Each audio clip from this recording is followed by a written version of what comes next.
So, good morning, good afternoon, and good evening, Your Excellencies and distinguished guests. Welcome to the High Level Roundtable, an avenue for peace, security, and sustainable development at the 2020 OASIS Extraordinary Meeting, which is taking place today on the sidelines of the 75th United Nations General Assembly under the theme Unite, Inspire, and Create.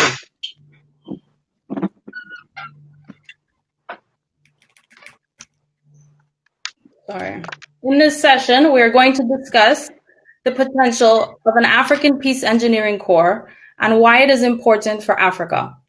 To help us navigate through this important concept, Are we going, Ibrahim? we want to thank Dr. Frank Richter for welcoming us to the OASIS Global Vision community and sharing with us the common vision and promoting African solutions for African problems. Madame Keita, bonjour. Good morning. Bonjour. Good morning. Désolée, good morning. I had the difficulties joining. No worries. We know it is early and we are very grateful. Good morning, Your Excellency. Yes, good morning, Madam Keita. Good morning. How are you? I'm fine. And you? Well, we are moving on in spite of all the noises, but we are very focused on moving the issues at hand that we consider critically important. I understand. Looks like we lost Mr. Buyuya. We hope we will get him back. We will continue. So my name is Frania Ruiz. I'm the president of Solid Investments Group, and today I will be your moderator. As you can see, I am not Professor Anning, who unfortunately, due to health reasons, is unable to join us today. So I have to try my best into his big shoes. Before we start, some practical information on this roundtable.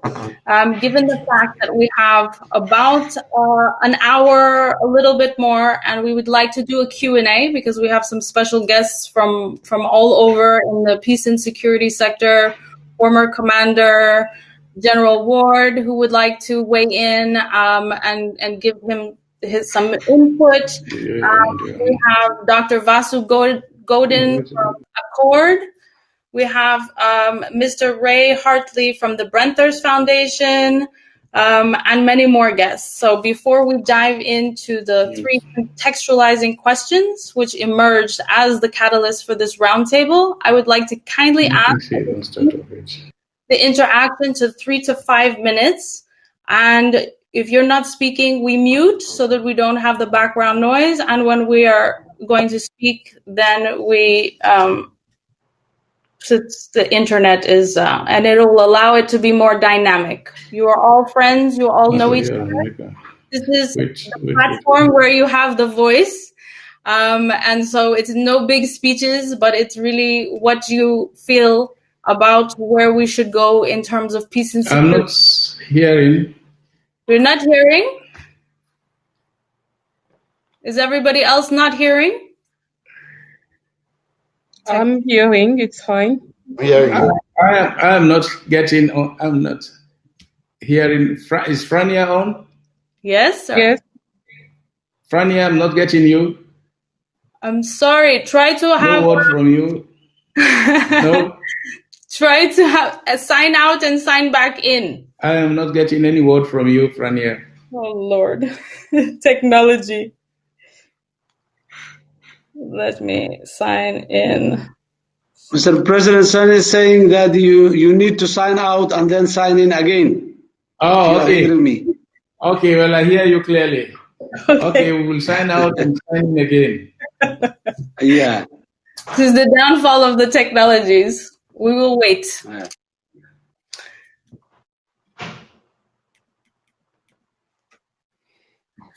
It's so nice to see everybody here gathered. This is really, I'm really so grateful for such a powerhouse table.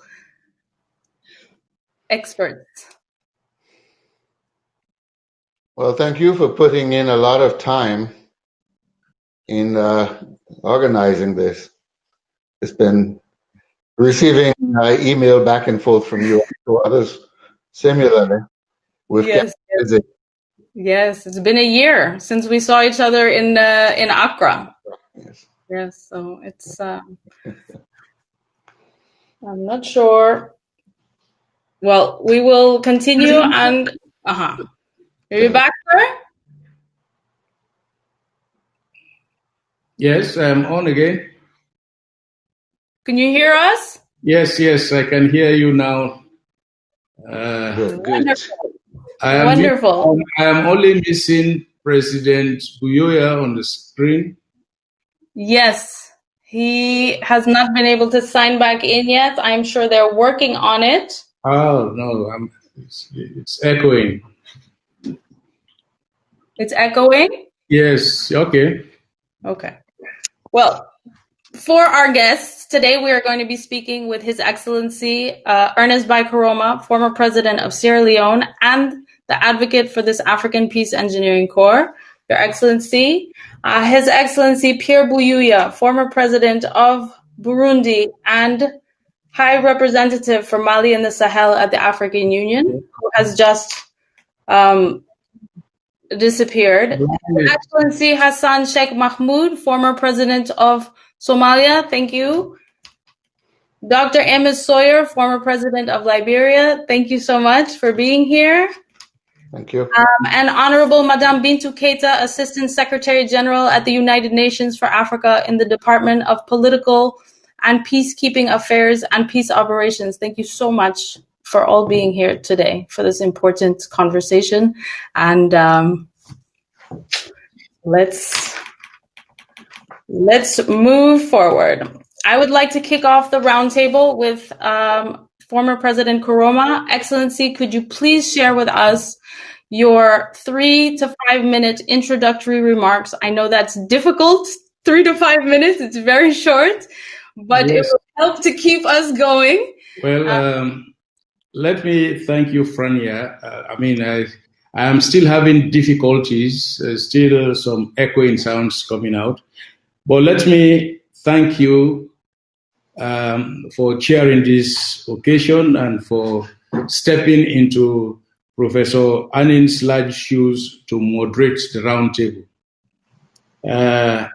Let me also thank Frank for providing this important platform for us, and to my colleagues, former heads of state and presidents, let me thank you all, and I want to thank you to serve as you are serving as panelists in sharing this great vision that we have for Africa in developing a peace engineering corps.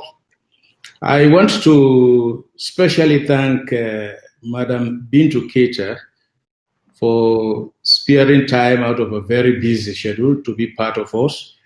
I think it's an important moment that we have a representative of the UN at high level to be part of us.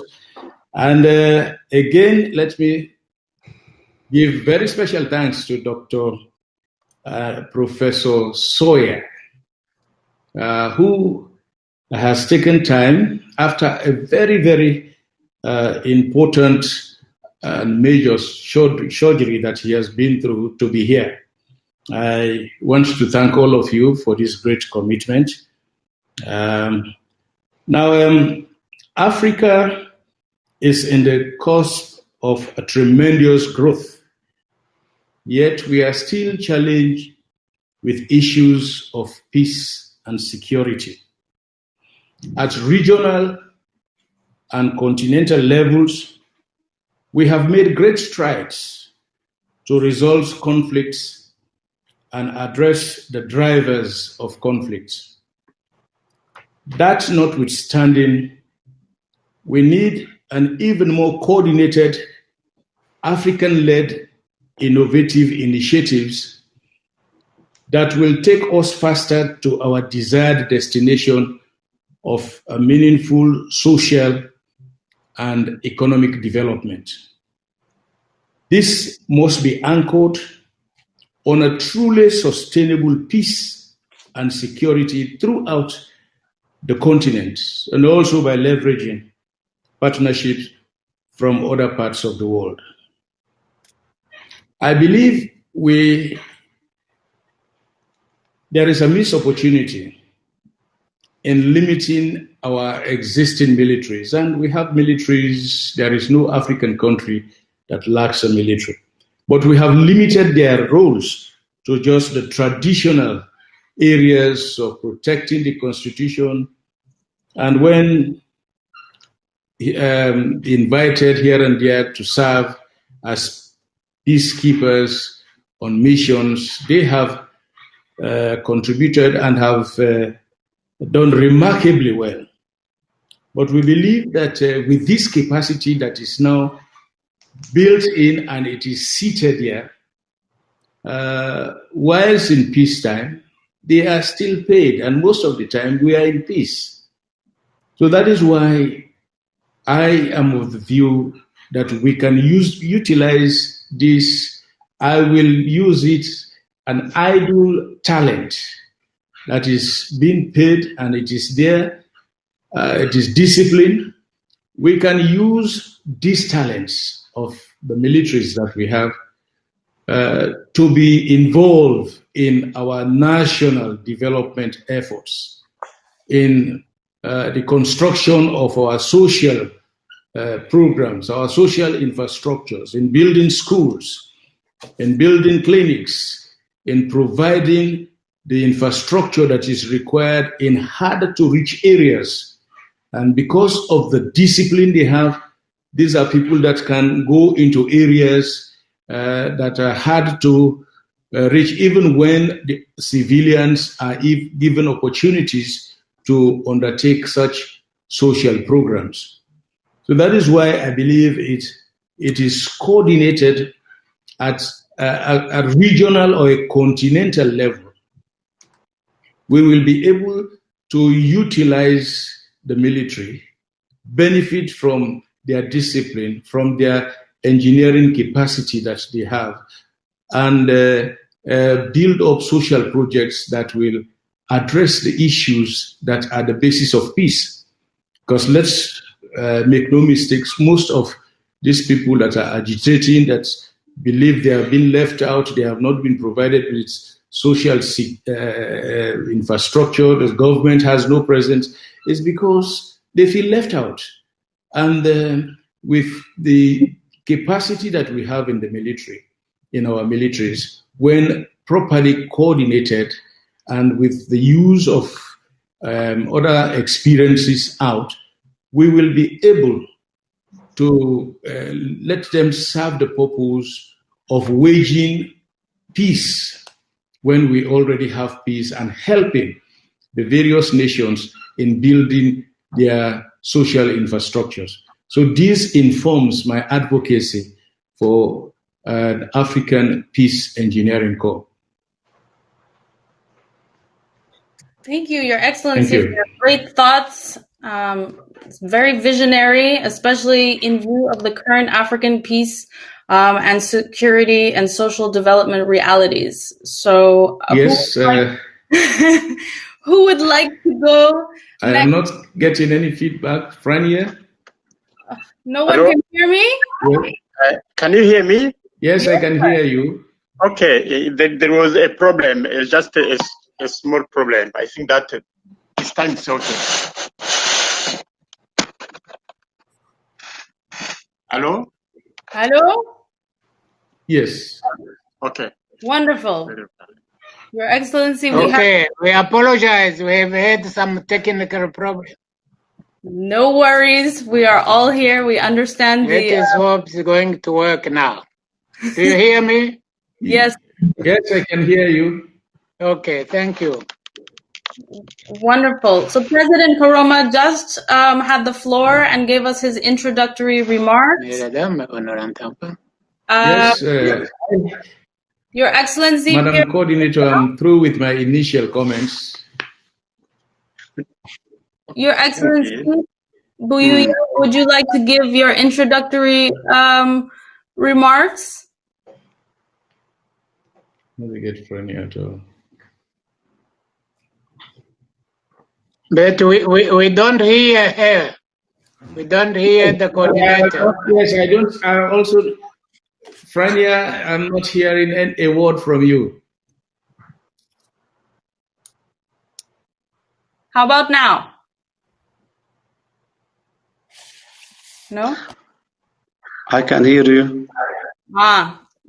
Your Excellency has Yes, you can hear me. So would you mind? Rania, I don't see the others. I see you only, you and President Buyoya only. I don't see the rest of the team. Oh, I can't see it. I don't know what's going wrong. Okay.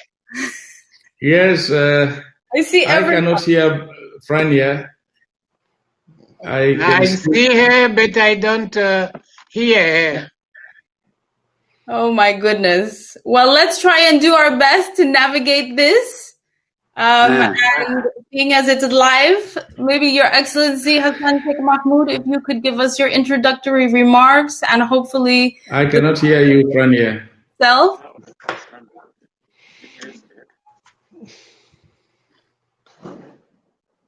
President Kroma, are you hearing me now? Yes, I hear you loud and clear. Yeah, and how about President Soya? Yes, indeed. I hear you. So, Rania, maybe I can be the link because everybody is not hearing you. I can hear you. Okay. Okay. The floor is yours. Thank you. I think thank you, President Kroma, who presented us the idea of the concept that we're discussing today. And it's a great concept. I think this is a very good idea. And I think it's a workable idea that can be utilized properly in African continent, as it's said. There is no scarcity of platforms and frameworks here in Africa using the regional and the African Union instruments. I think this is a concept that is very compatible with that. But as it's mentioned in the concept paper, I think the idea of having the conducive environment for them to work is very important. Our democratic initiatives, the issue of security, in particularly countries like Somalia and some of the Sahel region where the extremists and the terrorists are disturbing the normal life and the normal development. So in some places like those places, the environment is not conducive enough. So the military is the workforce that can work in this harsh environment. So I think this was an idea of its own time. So African Peace Engineering Corps, as the concept says, it may exist in some other parts of the world and in some other continents, but here in Africa. So I welcome the idea, and I'm very much, I appreciate the idea itself. But the only thing that we need is that how can we make sure that the ground is receptive for those forces? If they continue to fight, then the other aspect will be limbo, will go into a limbo, and it will be very difficult. So we have to be very selective, I think, where the maximum utilization is possible for this idea of engineering corps to work. But all of Africa, I think, maybe according to timely, they can work. Some places in a very, very stable and real post-conflict places like Sierra Leone and maybe Liberia and other places, and those who never wanted to. But again, those who does not have a problem of conflict, the fragility issue, fragility in terms of governance, in terms of democratic basis, institutions that can work, how we can make our people believe what they are capable of. This is a very important. So parallel to the military, I think the civil society are also the component that is very appropriate for introducing the concept to the local people. And civil society, who are the local civil society, not the national civil society or even the regional or continental civil society. It is the local civil society at the village, at the district, at the county. that's more helpful. So the attaching together those local civil societies and those military units, I think they are very, very productive, and they can be very productive in those areas where there is a relative stability. Yes, fragility is always there, but the most important basic thing is I think the idea is that, and I think the idea that came its own time, and I congratulate those who are initiated the idea, including and leading President Kromo and the colleagues. I really seeing it a very, very good future for Africa. The other aspects of the African problem of collective bargaining and mutual dialogue and all this for the multilateralism is completely another issue. The mutual dialogue is very important. The multilaterals themselves, they need some sort of adjustment. They should give space to the local people, local leaders, and local initiatives, and not the global. Of course, these are global agendas, human rights, freedom of expression, democratic, women rights, all these, but at least there must be components that goes with them, or those elements should be localized, and should be addressed according to the capacity and the level of possibility that's possible. But if it becomes a stick to punish, that you are not doing right in the human rights, you are not doing enough freedom of expression, and then the focus diverges to addressing those, making the only priority to satisfy the masters, this will be a bit difficult, and this is the challenging issues that we had. I'm sure in many parts of Africa. Here, in my experience in Somalia, is that sometimes it diverts your attention away by emphasizing this, yes, but it's a natural tendency that wherever there is a weak law enforcement agencies, you cannot claim that you can have a perfect human rights level. Always we need to be a bit moderate. Human rights are basic. I believe human rights development is subject to human rights. Wherever there is abuse of people, wherever there is people who are denied. Well, we lost him. We have lost you. Yeah, we have lost him. Okay. Back. Now he is appearing. I lost everybody. I'm not seeing no one, but I think people can hear me. I'm just concluding. That's how I see it. And thank you very much. Time is very limited. We consumed a lot of time with this difficult technology. So that's my take. Thank you very much. Thank you. Thank you, Your Excellency. Your Excellency, Pierre Bouyoya, would you like to? Mr. President, if you allow me, I would like also to say something. Okay. Yeah. First, let me say that it's an honor and a privilege for me to be invited and to participate to this high-level panel. And I am grateful to you, Your Excellency President Koroma, who has motivated me to participate. Then the idea of this peace engineering corps, let me first try to put it in the framework of the African Union mechanism for peace and security. And before that, let me greet all the excellencies, President Amos Sawyer, my sister Bintu Keita, Your Excellency, President Sheikh Ahmed, for since the creation of the Pan-African Organization, OAU, and then later African Union, the top priority of those organizations has been maintaining peace and security on the continent.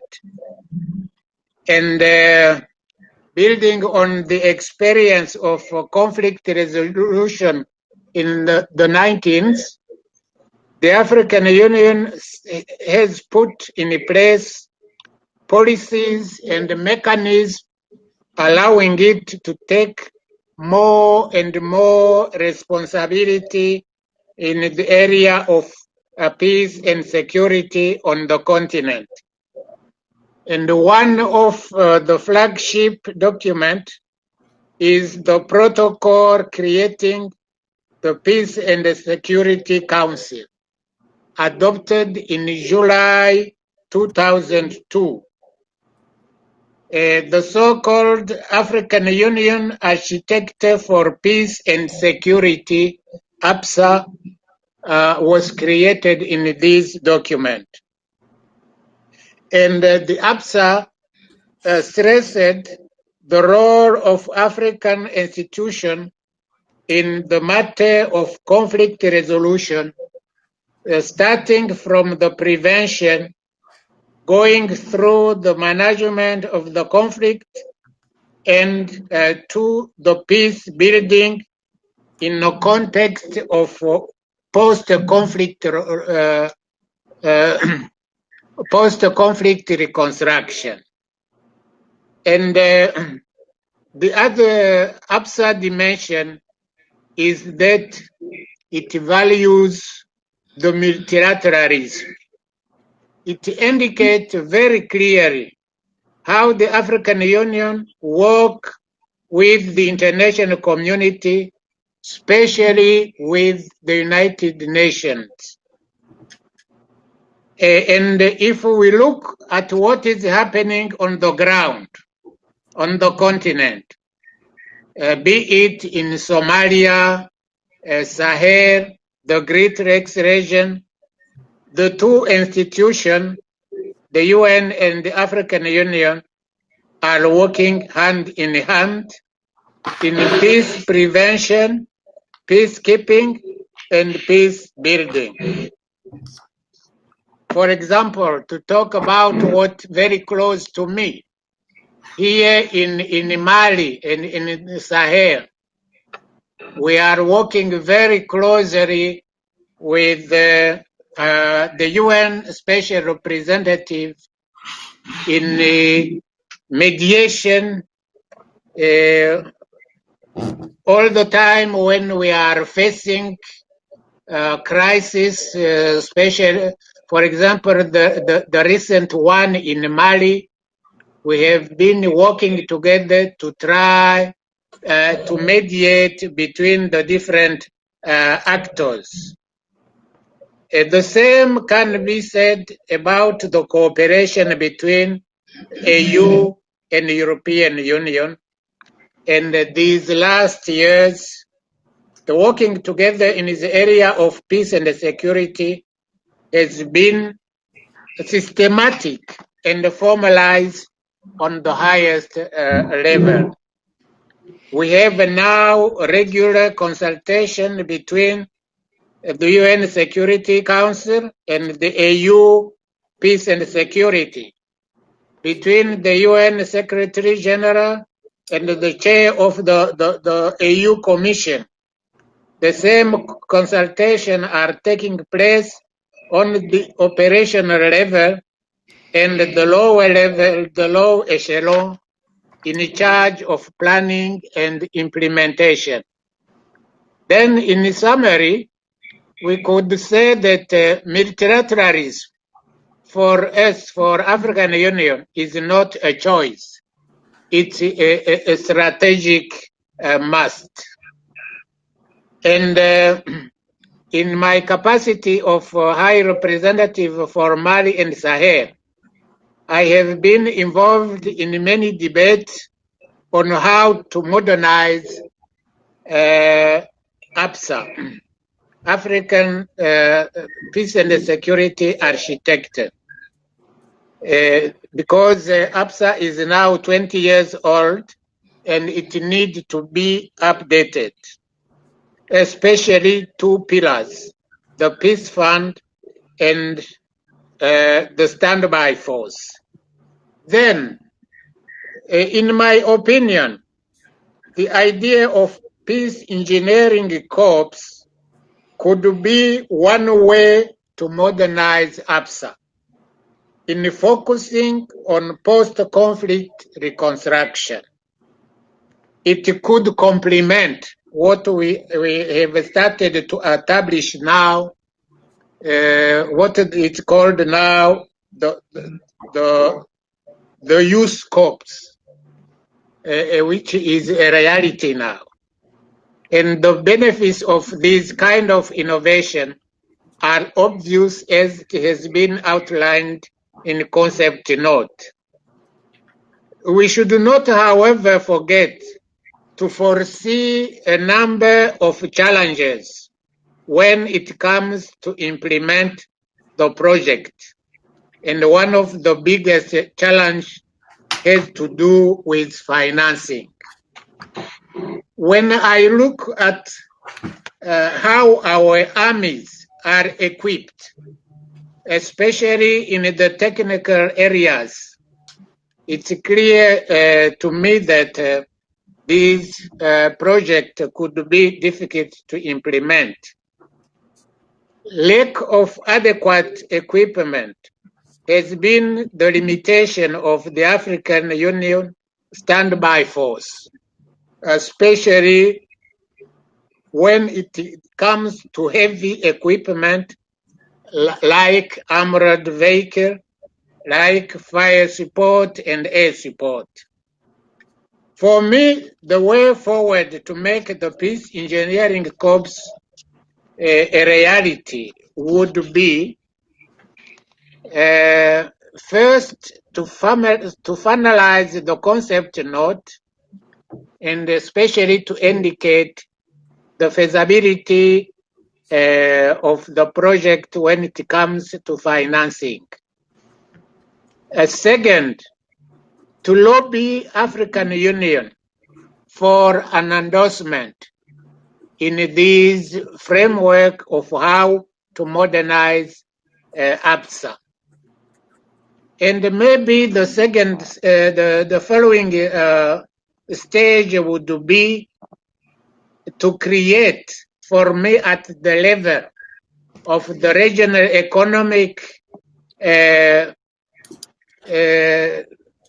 communities, an experimental unit, a kind of center when you can train the people, you can also acquire some equipment, and the following stage would be then maybe an experimental deployment in the context of post-conflict situation in a given countries, and this unit then can be help to rehabilitate the schools, the clinics, the infrastructure, and especially in the remote areas.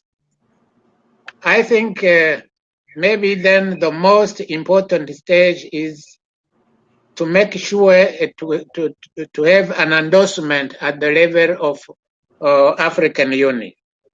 And I think it could be possible because Africa needs so kind of innovation if it wanted to remain credible and relevant and in its seek of taking more and more responsibility in peace building on the continent.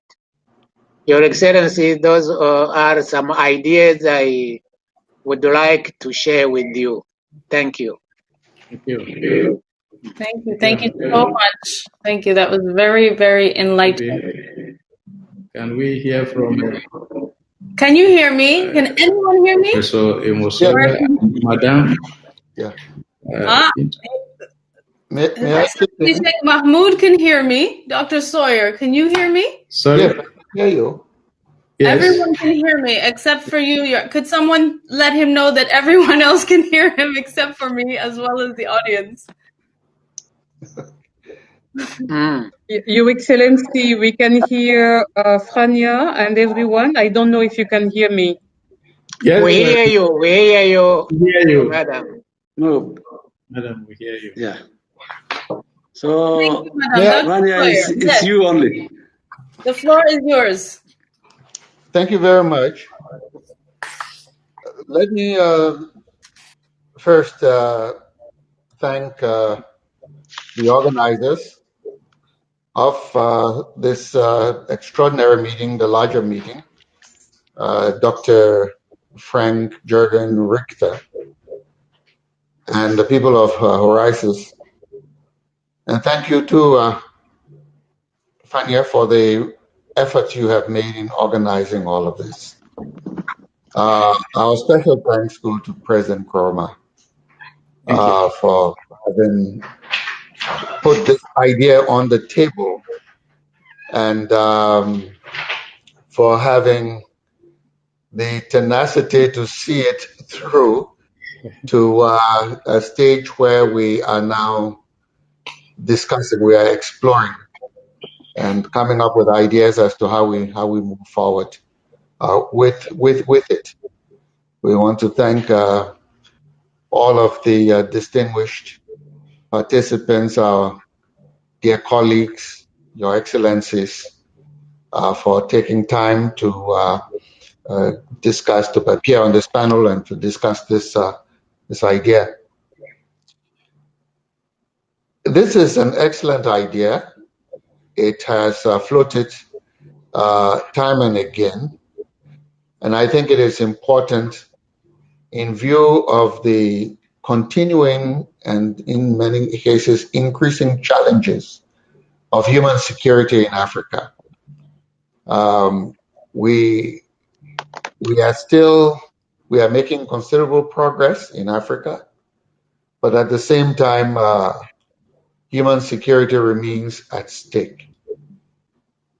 From poverty and chronic sustained marginalization of certain sectors of our populations to climate change challenges and to violent extremism. We still have to deal with these problems. And in dealing with them, we are challenged by two sets of many issues, but two sets of issues having to do with state capacity and having to do with governance failures or governance challenges, in my mind, come to the forefront. And in a way, the questions of state capacity is assisted through an initiative of this type, the capacity to deliver services across groups to reduce marginalization and therefore to address many of the other related issues.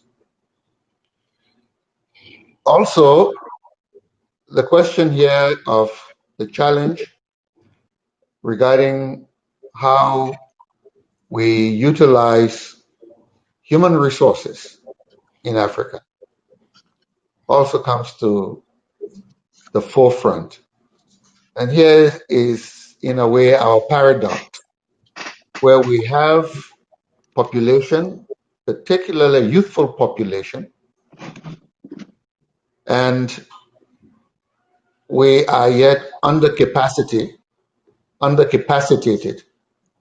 where we are not able to deploy effective human resource to resolve or to address some of our problems. So the idea of the Africa Peace Engineering Corps becomes a very important and relevant one that we need to look at. And I'm happy the president President Nkrumah has said, while we are talking about an engineering corps, he puts it in a broader context of addressing a range of development issues. It could be a corps that might have some segments that could address some literacy issues or some health issues or so, because the challenges are enormous, and we have to address them all. Since put together, they contribute to our state of underdevelopment, and they undermine human security. I think there are nonetheless some challenges which we would have to look at. The first, I think, is how we get this idea off the table. And I think President Buyoya has given us some idea as to how it can get integrated within the African Union peace and security architecture. And so that's from the continental level, how we can begin to work. But we have to also start to work this idea from the national level, so that it is acceptable within the context of our various countries, to find areas where, as has been suggested, a question of peace building, peacekeeping is transitioning to peace building, and where there are issues of rehabilitation that are on the table right now, that they can be, that this idea can get introduced. I'm also thinking of the need to begin to think about how this idea would transform, or in a way affect, the civil-military relationships within countries, and what kinds of adjustments would have to be made. How do we get civil society, the military, and the government, and the actors together to reach a consensus? Because this is introduction of some new roles for already existing institutions. As President Nkrumah said, every country has a military of one kind and another. This would require some kind of building of new consensuses within countries, broad-based policy agreements among disparate groups, reduction of suspicion with respect to the dynamics of internal politics. All of these issues would have to be looked at in a case-by-case basis. I also think that, as has been mentioned, the regional dimension of this, sub-regional dimension, might be important. Some sub-regions might be ready to look into some of these issues now. I think in the Mano River issue area, the ECOWAS area, I think we can find already certain kinds of developments that would benefit from this expanded role of our military. I think we are talking about how we can link this exercise with our training institutions, our institutions of technical, vocational education, our institutions of higher learning, bringing the military again within the scope of interacting with our educational institutions. Again, one of the transformations that are necessary for military-civilian relationships. So there's a lot that can be done, and we will all benefit, various countries, from this idea. But we need to have some sub-regional champions, I think, for this idea, so that when we are talking about it at the level of the African Union, we are also talking simultaneously at the level of national and regional, the regional and national levels, and softening the ground, if you will, for moving on with an idea of this type. There are countries that already have certain kinds of practices regarding the military that might well be ready to champion some of this. There are some countries that are doing well with respect to the military and issues of health. Many African countries now, some West African countries, have military hospitals. How do we integrate the military and the health issues that the military are dealing with, especially with respect to referral hospitals, to move from the military hospital to the clinics, to public health issues, all within that country and across borders through the regional kinds of interactions. So there are some nuggets already present that we can begin to build on at multiple levels, building at the country level, building at the sub-regional level, and also building at the level of our African Union. And so let me just congratulate President Kromah again for coming through these ideas. Now the ball is in our court, and we can all work and see how we can get this going. Of course, the idea of financing, how we're going to get it all financed, this is where our own resources, as well as, multilateralism, might be of some help in all of this. So thank you so much. Thank you.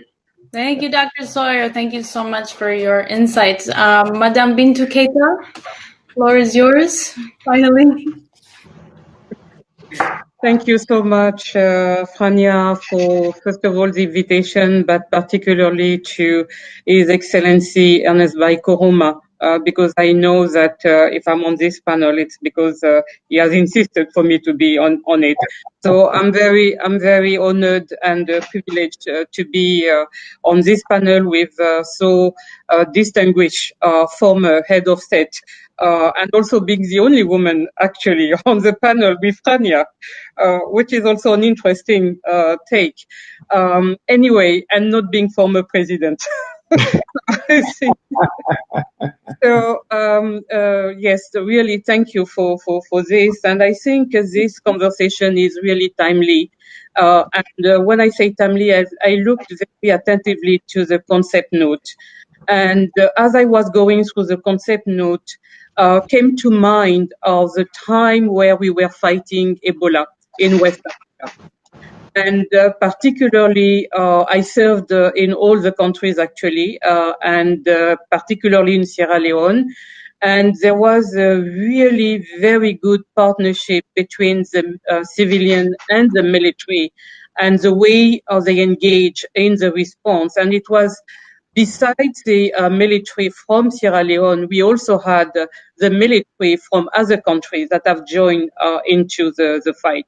So I think there is really something there in terms of how we respond to the use of the workforce, which is available, readily available in countries, and how through partnership this can be enhanced in order to support the Sustainable Development Goals. And the reason why we are interacting on this platform is because of COVID-19. So you see the parallels that I want to draw between how the military were extremely helpful in the fight against Ebola, and we still have Ebola in the Eastern DRC right now. And during the time of COVID-19, if we were to mobilize the resources through the military in terms of all the constructions that are necessary to build isolation facilities and create the different elements where people will feel safe to go, it is important. Now, some of the challenges I see is how the military are perceived in countries. I can come to it in the context of the UN peacekeeping, and then I say in the context of the multilateralism, taking into account that we are now celebrating the 75th anniversary of the United Nations, and I want to thank all of you for contributing to the celebration of this anniversary. And at the same time, we have to look at ways where Africa more and more from, let's say, if we were to do a countdown, 15 years ago, most of the African peacekeeping operation, the soldiers who would be there, the peacekeepers, would be from other continents. Nowadays, if we do the countdown, among the top 5, we have Rwanda and we have Ethiopia in the top 5 on the continent, because the largest peacekeeping operations are on the continent. So if we think about also the commitment that more than 150 member states have done to action for peacekeeping, and thinking of it as a way where the military are going out, but they are coming back to the countries. So all the efforts that are put into training, equipment, all of this is coming back to the country. So there is a know-how and a knowledge which is also acquired in country first, then in the context of their operation and contribution to the UN peacekeeping, back again to the country.